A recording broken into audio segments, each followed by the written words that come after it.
Welcome to this next episode of What's Going On in the Suez, episode 3. I am Associate Professor of History at Campbell University, Sal Mercogliano. I'm a former merchant mariner, contributor to G Captain, and a adjunct professor of maritime industry policy at the U.S. Merchant Marine Academy. Uh, I'm alone today. I don't have my cohort, John Conrad. We're getting ready to do a episode tomorrow where we get to talk to a salvage expert.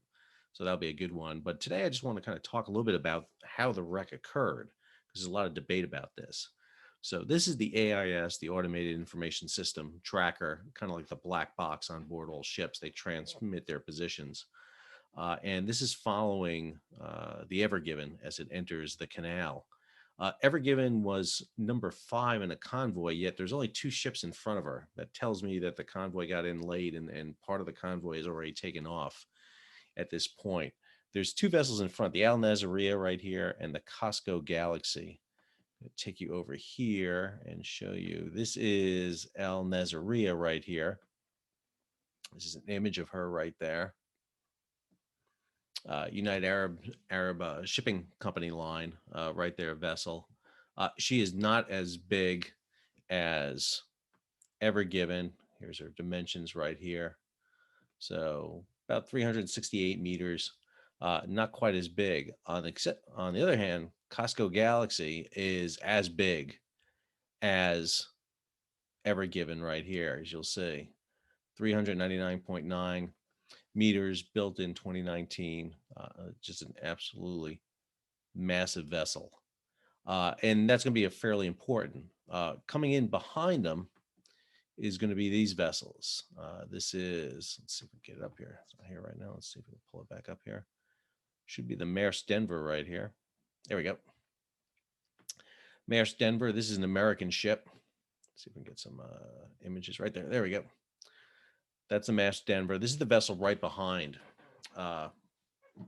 Ever Given. If you remember the photo of the vessel that of the first photos of the Ever Given across the canal, and you saw it from the bridge of a container ship. It's this vessel right here. This is the Maersk Denver right here. Again, not as big. She's about 300 meters, so she's about 100 meters less than the Ever Given. For those Americans in the audience, it's about 300 feet difference right there. And then right behind her is this vessel, the Asia Ruby. She's a bulker. And one of the things you see right here, and kind of highlight here what a bulker looks like right here real quick. So you can get some pictures of it. There we go. Some pictures of her right there. Bulker basically carries bulk material. So she's got those big open hatches, carries a whole host of material inside of her. And so she's the vessel that's behind the Maersk Denver. And we'll explain why that's important in a second. All right, let's go here to the video.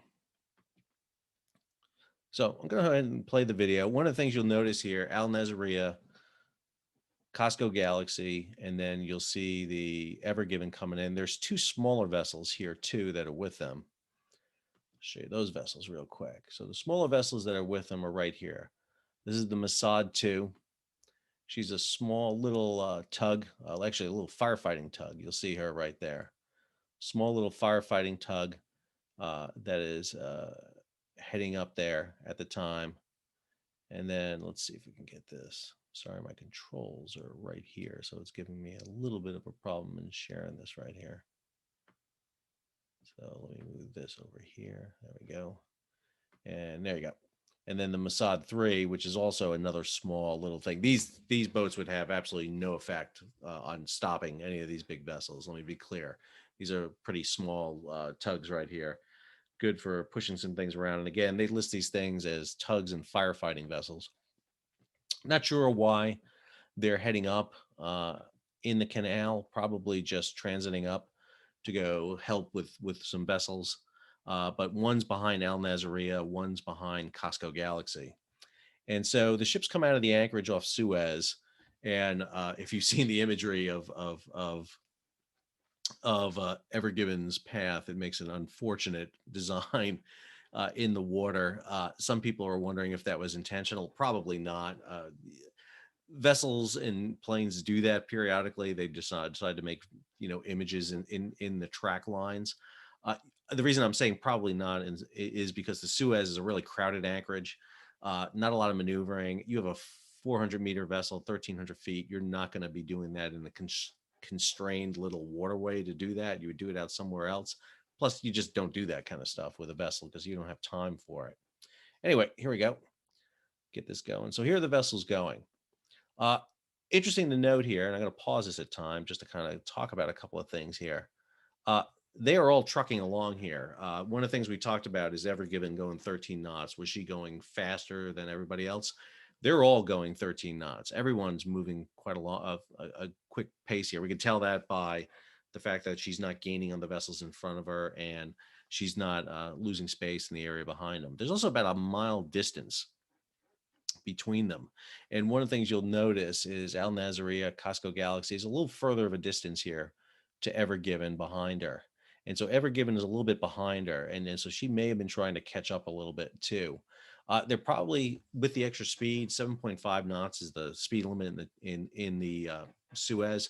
There's no cops to pull you over.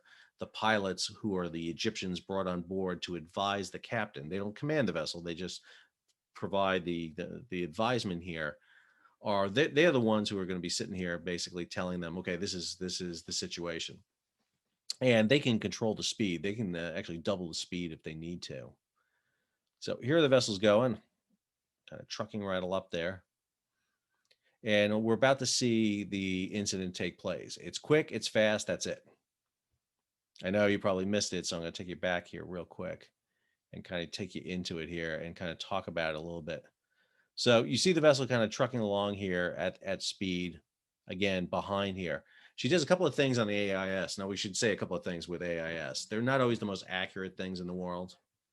GPS has a little bit of a built-in variable to it. But again, we don't see any of the other ships doing this. So it's a good indication she did. Now, one of the things we're hearing is she lost power and went dark, in which case she not only lost her engines, but she lost her rudder. The company denies that, says there was no mechanical electrical problems. It was instead a sudden wind that came up that threw the vessel off. Well, okay, sudden wind throw the vessel off. Costco Galaxy is same size. She's a mile in front. She doesn't seem to have any problems at all with her at that moment. She seems to be adjusting to it. So let's follow this along here for a second. So now you see the vessel. Now she's veering a little bit to the left here. You see her kind of veering a little bit to the left. The report is the wind was coming in, dust storm coming up with a potential wind coming from the southwest. So that would be from the basically the lower corner over here. And so she may be turning a little bit into the wind, turning into the wind a little bit to kind of do it. Now, ships do this. I understand a ship the size of Ever Given. She's basically 4 football lengths long, and it's the same thing on her sides. I sailed on a vessel, the hospital ship Comfort, which is a 895-foot vessel. It's 80 feet high out of the water, and she was notorious for getting the wind to catch her. I was in an anchorage once and advised some Navy destroyer not to anchor within our swing distance. That's the length of anchor you let out plus the length of the ship. I said, because we swing like crazy. And she and this Navy destroyer and a couple other ships that were in the harbor were all pointing one way, and we were perpendicular to them the entire time, and swinging on our own, because it wasn't the current that was catching us; it was the wind that was catching us. Now, again, ships adjust for this. This is why you have pilots on board. This is why you have the most experienced crews get onto these ultra large container vessels. You have a helmsman at the wheel. You have a mate who's usually standing there to make sure the helmsman's doing what's needing to be done. You have a backup helmsman on. You have a pilot. You have the master. You have the mate on watch. You have a lot of people on here to make sure everything's going right. So the vessel veers, as I said, you see that veer right there. She kind of kicks over a little bit, getting close to the West Bank, the Africa Bank right there, and getting close. And then all of a sudden, she's going to go straight and then hard right there. When I say hard right, I got to be careful. She veers to the right. We don't know what the rudder order is. We don't know what's going on. We don't know if she lost power or the wind, but basically she's going on. There's a lot of debate here. Did wind all of a sudden stop and she overcompensated. Well, I'll tell you, a 1,300-foot ship is not a jet boat where you kick the rudder over and she immediately spins. There's a lag time in this. There's a lag time for this vessel moving around. Even though wind is going to affect it, it's not going to be something that has an immediate effect on it. It's going to be gradual. And even if the wind stops like that, you can adjust. There's an argument about a sandstorm, reduced visibility. They have radar. Radars give you a crystal clear imagery of where you're at. You have a gyro compass that gives you your heading. You're able to do it. And I also mentioned that these vessels have autopilots where if you lock it into an autopilot, it's going to lock you on a course. Now, you're not supposed to ride an autopilot up the Suez Canal, but people do it. And that's an issue we see. Let's back this up here a little bit. There we go. So here goes Ever Given. She's going in, and then all of a sudden she veers and into the bank right there. And now you see her, and it kind of hard to notice right there. Let me go back here for a second. You'll see her hit the bank, and then her stern, the back end, keeps going, and that's what wedges her between the canal. You'll see that embankment, and then the kick out there, and she stops. And she is now stopped. She's embedded herself. Her bow is in Africa. Her bow is in Asia, tailed in Asia, and her stern's hung up on the African bank, and she's literally sagging there across the Suez. So now she's blocked. So let me give you the story that no one wants to talk about, but I think is the best story of them all. You're in the Maersk Denver, a U.S. flag vessel.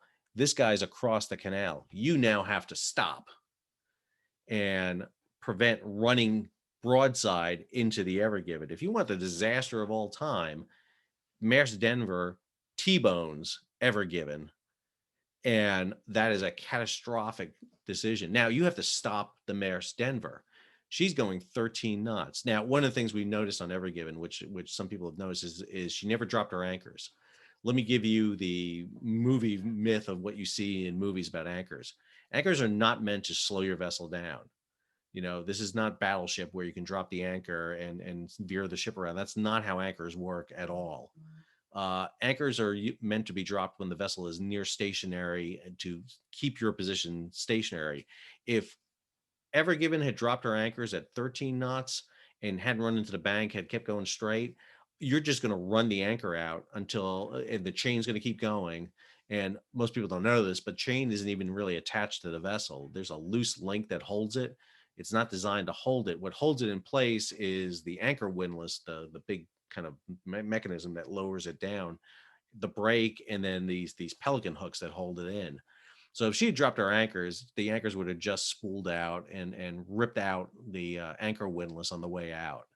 Would have been a disaster. But anyway, Maersk Denver now is coming on. Now she has to stop.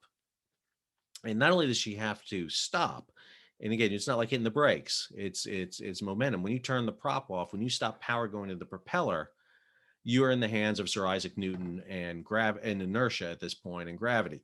You're going to keep going. And you got to be careful. You can throw the engine in astern, which sounds like the smart move, right? I'll just throw the engine astern. Well, the problem is you create cavitation, you create bubbles around the propeller, and those bubbles go around the rudder. And when the way the rudder works is it needs water flowing across it. If you create bubbles, you disrupt the water going across the rudder, you create air pockets in it, and the ship begins to fishtail. And so you got to be slowing down slowly in doing this. So here comes Maersk Denver. She's coming in. She's slowly slowing down, and you'll see her because it zooms in here. She's really starting to slow down at this point. You see her really starting to slow down, and she's able to get her. She knows she's drifting across the canal there.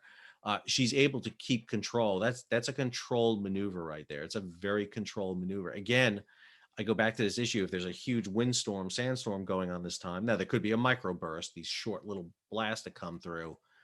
Maersk Denver would have been blown all over the place too. She gets very close. The other story it's not told is Asia Ruby behind her. Asia Ruby is going to come in, and if you watch Asia Ruby come in, the bulk ship that's coming in behind her, she is kind of completely out of control, as you'll see here. Notice the two little firefighting tugs. They've turned around. What they would immediately done is get on the VHF radio. You monitor a set channel in the canal. I think it's 13, but you monitor the channel. So they would have called out the issue. The pilot would have called all available assets to it. So here you see the tugs come back. Maersk Denver is slowing down. She's about ready to kind of stop. And here comes Asia Ruby, just all over the place. She literally looks like she's bouncing off the bank right there. There was a report that came out from one of the crew on Maersk Denver that Asia Ruby, when she put her engines astern, and they did put their engines astern, both these vessels did, but you don't want to put them full astern. You want to measure the astern engine. But Asia Ruby supposedly lost the plant. And when I say lost a plant, that means her engine dropped out. She did not have propulsion to the vessel. And if you watch this right here, she's kind of bouncing along here and actually comes close, if not almost right on top of the Maersk Denver. If she did not strike Maersk Denver, she was close. I mean, close enough to wave from her bow to the Maersk Denver stern. It's pretty close, and she looks like she's right up against the bank right there. And so this is Ever Given now in position. She's locked across the bank.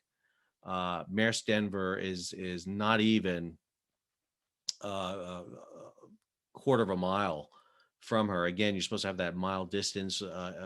Asia Ruby is right there, right behind her, and you see them lock in. Now you see more vessels kind of arriving here, coming in. These are support tugs coming in, other vessels coming in, and basically they're all kind of coming in here to observe the positions. One of the things you start to see here is the tugs are coming in on the port side, the port rear side of the vessel right here.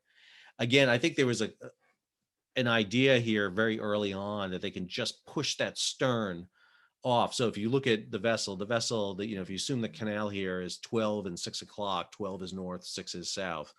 The vessel's facing 2 o'clock, the stern's at 8 o'clock.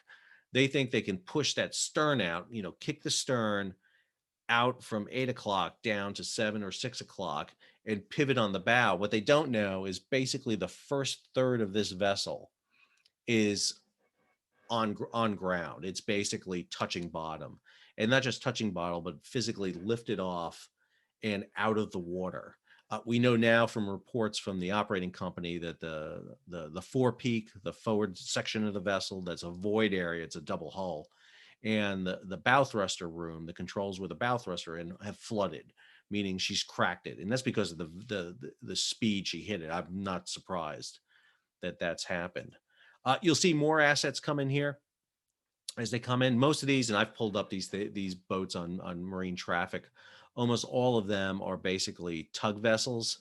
You'll see one vessel right here off the bow, probably got a line on the bow here trying to pull while these guys push off. What's interesting to note, I've watched this whole video here, is that none of these small vessels are able to pass the Ever Given. So there's no movement north and south at all. She's completely blocking the channel here. So this smaller vessel right here is trying to pull the bow. These smaller tugs are trying to push, probably trying to get a pull right here. You'll see some more vessels come up. If you notice the time, by the way, time right here is right here, March 23rd, 15:28 UTC. Suez time is 2 hours ahead of that. So this is actually 17:29. So it's actually 5:29. High tide that night was around 8 o'clock, late 8 o'clock, maybe about 8:17, 8:18, right around that time. And you'll see them try to make a concentrated effort here to catch that tide. So they're going to do it. So it'd be about 2000 hours right there. And you can see that position now. Those four little tugs, we've seen those images of those four little tugs pushing along the side there. Here are the boats trying to pull. This one here has probably got a line to the bow trying to pull. These guys are probably trying to pull the stern out while these guys push. And you're not going to see anything move because they're just not moving it. Again, Ever Given is 200,000 tons. These tugboats are maybe 1,000 tons, if even that. Probably not. Probably nowhere near close to that, actually. And you pass the time that they need to do it. Once they pass that high tide, they weren't going to move it. So anyway, I just wanted to show you this video. I think it's an interesting video to kind of give you a highlight on it, just to talk about the event in some more detail. So hopefully you enjoyed it. Again, if you want the latest information on the wreck and what's going on, I turn to GCaptain, gcaptain.com. If you want to follow the vessels in the Suez, MarineTraffic is the best for that. So I really recommend you guys do that. So thanks again. If you want, follow my YouTube channel. Go ahead and subscribe. Give the video a like, and follow me on Twitter at Mercogliano, MERCOGLIANO, and S for my first name. So thanks.